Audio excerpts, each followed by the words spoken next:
There's a conversation most men in age gap relationships know they should have and quietly keep putting off, year after year, because it doesn't feel romantic, it doesn't feel urgent, and it forces you to think about your own mortality in specific, uncomfortable detail. It's not about feelings. It's about money, legal protection, and what actually happens to the people you love after you're gone. And the men who avoid it aren't protecting their relationship by avoiding it. They're setting it up for exactly the kind of conflict this conversation was supposed to prevent. Here's what makes this different from the usual advice about age gap relationships. This isn't about whether the relationship can work emotionally. It's about a much colder, much more practical question that has nothing to do with love and everything to do with paperwork, and it's the question almost nobody brings up until a health scare, or worse, forces it into the room without warning. By the end of this video you'll understand exactly why this conversation gets avoided, what actually happens to families who skip it, and how to actually have it, properly, before it becomes urgent instead of after. Let's start with why this particular conversation is so much easier to postpone than almost any other difficult topic a couple has to face. Most hard conversations in a relationship have a natural trigger. A disagreement forces a conversation about money. A missed birthday forces a conversation about priorities. This one doesn't have a natural trigger, which means it only happens if someone deliberately creates the moment, on purpose, without anything forcing it. And creating that moment feels, to most men, like inviting a kind of grief into a relationship that's otherwise going well. Nobody wants to interrupt a good evening to discuss who gets power of attorney if he has a stroke. There's also a specific discomfort in this conversation that other hard topics don't carry quite the same way. Bringing up your own eventual death, your own eventual decline, in specific legal and financial terms, forces you to sit with your own mortality in a way that's easy to avoid in the ordinary run of daily life. Most people manage the general fact of mortality by keeping it abstract, something true in principle but not something requiring active planning today. This conversation strips that abstraction away. It asks you to name, specifically, who inherits what, who makes medical decisions if you can't, and what happens to your partner financially the day you're gone. That specificity is exactly what makes it so much harder to start than a vague acknowledgement that everyone dies eventually. Here's the part worth naming directly, because it's the piece that actually matters most. Avoiding this conversation doesn't protect anyone from the reality it addresses. It just means the reality arrives without a plan attached, usually during a health crisis, when emotions are already at their highest and clear thinking is hardest to access. The men who eventually regret avoiding this conversation don't regret it because the conversation itself was so terrible. They regret it because the actual crisis, when it came, was made considerably worse by having no groundwork laid in advance, and by then, there's no good version of catching up. There's a specific kind of regret worth naming here, because it's different from most regrets men carry. It's not regret over a decision made badly. It's regret over a decision never actually made at all, left to default settings nobody chose on purpose. That distinction matters, because a decision made badly can at least be learned from. A decision that never happened just leaves the people you loved most cleaning up an absence where a plan should have been, wondering why you never brought it up when you clearly had the time. Now here's where it gets specific, because the risks in this conversation run in two very different directions, and most men only ever think seriously about one of them. If you're the older partner in a significant age gap relationship and something happens to you without proper planning in place, your partner can end up in a genuinely precarious position, legally and financially, through no fault of anyone's intentions. If you're not married, she may have no automatic legal standing at all, no right to make medical decisions on your behalf, no automatic inheritance, regardless of how many years you've actually spent together. Even if you are married, Without a clear estate plan, assets can default to being split according to laws that don't reflect what either of you actually wanted, sometimes leaving a surviving younger spouse in a far more vulnerable position than either of you assumed. This is where the age gap itself becomes a genuinely relevant factor rather than an incidental detail. She's statistically likely to outlive you by a longer stretch than a same-age partner would, which means whatever financial security she has after you're gone needs to actually last considerably longer. Through decades, most same-age couples don't need to plan around as explicitly. A retirement plan built around a shared exit from the workforce doesn't automatically work when one partner needs that money to stretch across a much longer remaining lifespan alone. There's a specific piece of this that catches people off guard, and it's worth naming plainly. Without a clear, legally sound plan, a lot of what you assume will simply go to your partner can end up going somewhere else entirely. Default beneficiaries on old accounts nobody updated, assets that pass automatically to children from a previous relationship under standard inheritance law, decisions made by relatives instead of by her, during exactly the period when she should have had the most say in what happens next. None of that requires anyone to have bad intentions. It just requires nobody having sat down and made the actual plan explicit, in writing, ahead of time. There's also a piece of this that's easy to overlook simply because it feels distant and hypothetical when both of you are healthy. Incapacity, rather than death, is often the harder scenario to plan around, precisely because it's less final and more ambiguous. If you're seriously ill or injured but still alive, without the right paperwork in place, your partner may have no legal standing to make medical decisions on your behalf. No matter how many years you've shared a life together, if a hospital defaults to next of kin as legally defined rather than who actually knows you best. That's not a hypothetical worth dismissing. It's exactly the kind of gap this conversation is supposed to close before it ever becomes urgent. So, quick pause here, because this next part is the one that actually causes the most family conflict, and it's rarely discussed as openly as it should be. Here's the uncomfortable truth sitting on the other side of this conversation. If you have children from an earlier relationship or marriage, a significant age gap with a newer partner can create real, legitimate tension around what they stand to inherit, and pretending that tension doesn't exist doesn't make it disappear.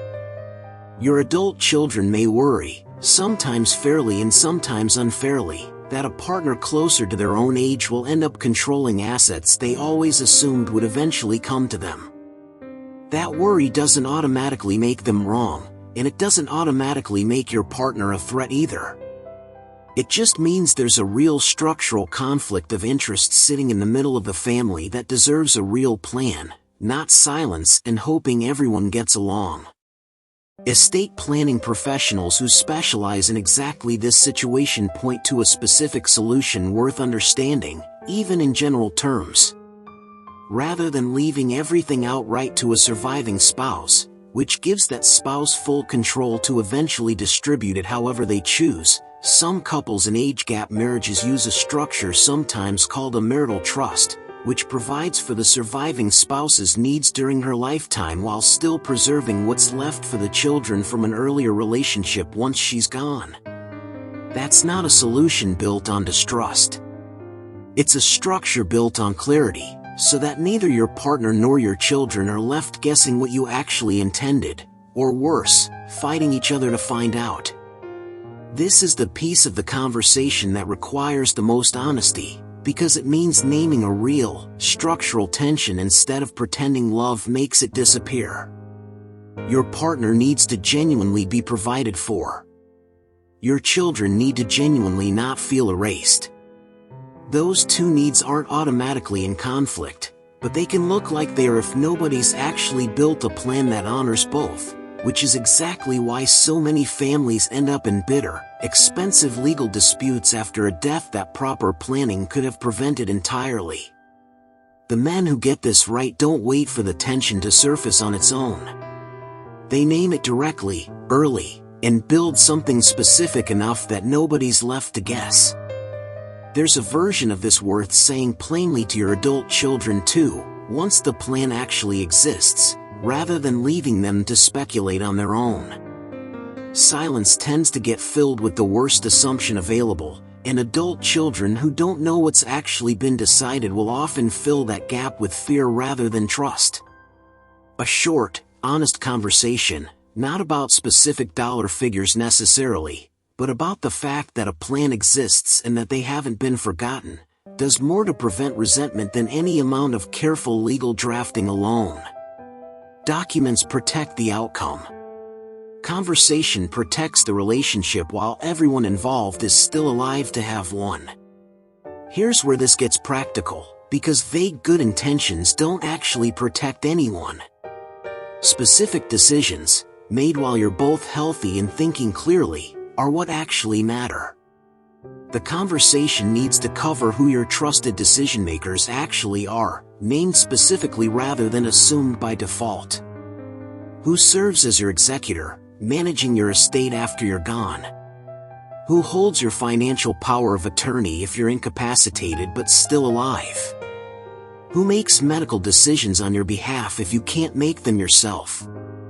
Given the age gap, it's worth naming backup choices too, not just your primary pick, because the reality of a significant age difference means the people you'd normally lean on may not always be available or appropriate for every role at every stage. It needs to cover what actually happens to specific assets, named directly rather than left as a general sense that things will work out. Does your partner inherit outright, with full control, or through some structure designed to also protect what goes to your children eventually? If you have children from a prior relationship, do they receive anything immediately, or only after your current partner has passed as well? None of these questions have a universally correct answer. They depend entirely on your specific family, your specific relationships, and what you actually want, which is exactly why they need to be decided explicitly instead of left to whatever the default legal outcome happens to be in your state. It's worth being direct about something here. None of this is a substitute for sitting down with an actual estate attorney and financial planner who understands your specific situation.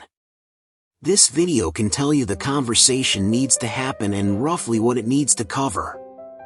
It can't replace the professional guidance that turns those intentions into something legally solid enough to actually hold up.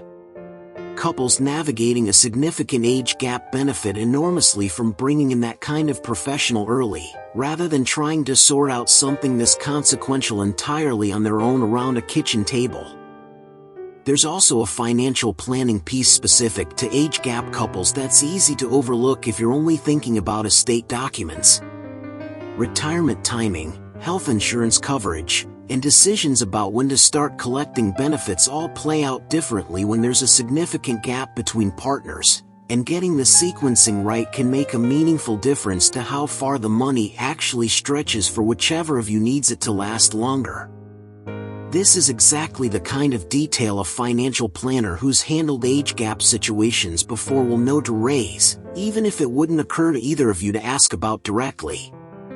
There's a specific version of this worth naming for couples where the younger partner is still working while the older partner is retired or retiring soon. Her continued income and employer health coverage can end up doing more to protect the household's long-term stability than any single account balance, simply because it buys time and flexibility that a fixed retirement income can't provide on its own. That's not a reason to lean on her financially in ways that feel uncomfortable or imbalanced. It's a reason to actually talk through the sequencing together, honestly, rather than each of you quietly assuming the other has already thought it through. Last piece, because knowing what needs covering doesn't help much if you never actually sit down and start. The mistake most couples make, when they do eventually attempt this, is trying to have the entire conversation in one heavy, exhausting sitting, which tends to produce exactly the kind of avoidance it was meant to overcome the next time the topic needs revisiting. A better approach treats this as an ongoing conversation with several smaller entry points, rather than one dreaded event to survive and never repeat. Start with something concrete and limited, like naming a healthcare proxy, rather than trying to resolve the entire estate in a single evening. Small, specific decisions are easier to actually make than one enormous, undefined conversation about everything at once. It also helps enormously to frame this honestly, to your partner and eventually to your children if it's relevant, as an act of care rather than a morbid obligation. The plan you build isn't about expecting the worst. It's about making sure the people you love aren't left improvising during the worst moment of their lives, adding legal chaos on top of grief they're already struggling to carry. Framed that way, the conversation stops being something you're forcing yourself to endure and becomes something closer to what it actually is. One of the more genuinely loving things you can do for the people this relationship is actually about. The timing matters too, more than most couples realize until they've gotten it wrong. This conversation is far easier to have while everyone involved is healthy, clear-headed, and not already in crisis. Waiting until a diagnosis forces the issue means having this exact conversation under the worst possible conditions, with far less capacity to think clearly and far more emotion clouding every decision. The couples who handle this well tend to treat it the way they'd treat any other significant, recurring conversation in a long relationship, revisited periodically, updated as circumstances change, rather than a single dreaded milestone to get through once and never look at again. There's one more thing worth saying about timing specifically. The plan you build in your 50s, when you're both healthy and everything feels distant, won't necessarily be the right plan in your 70s, once circumstances have actually shifted. Careers change, health changes, children's own lives change in ways that affect how a plan should be structured. Treating the plan as a living document rather than a box checked once and forgotten is what keeps it actually useful decades later, instead of technically existing but no longer reflecting anyone's real situation by the time it's actually needed. So here's the honest version of this conversation, laid out plainly. It gets avoided because it forces specific, uncomfortable thinking about mortality that most people manage by keeping abstract. The risk on one side is a younger partner left without real legal or financial protection, sometimes for decades longer than either of you accounted for. The risk on the other side is genuine, legitimate tension with children from an earlier relationship, tension that clear planning can address honestly instead of letting it fester into resentment or conflict after you're gone. The conversation needs specific, named decisions, not vague good intentions, ideally built with real professional guidance rather than assumptions. And it works best as an ongoing conversation, started early, revisited regularly, not one heavy evening you're trying to survive and never repeat. None of this is comfortable, and it was never going to be. But the discomfort of having this conversation now is considerably smaller than the discomfort of the people you love navigating it without you, unprepared, during the exact moment they needed clarity the most.